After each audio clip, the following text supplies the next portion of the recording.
Sport management is like the behind the scenes of sports. In sport management, there are a lot of little things that are going on, such as facilities management, equipment management. They're the little pieces that are putting the big product, the game together for the viewers.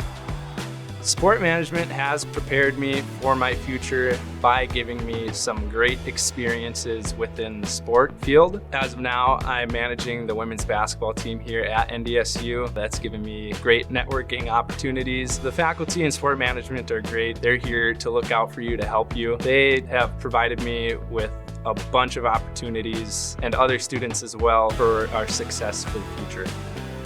Sport management is a good fit for any student that's really into sports and is able to be very social. There's a lot of social aspects, a lot of networking within this major. NDSU is a great campus, and the sport management program is just such a close-knit community. Everybody knows each other, everybody's friends, everybody's hoping for the best for each other.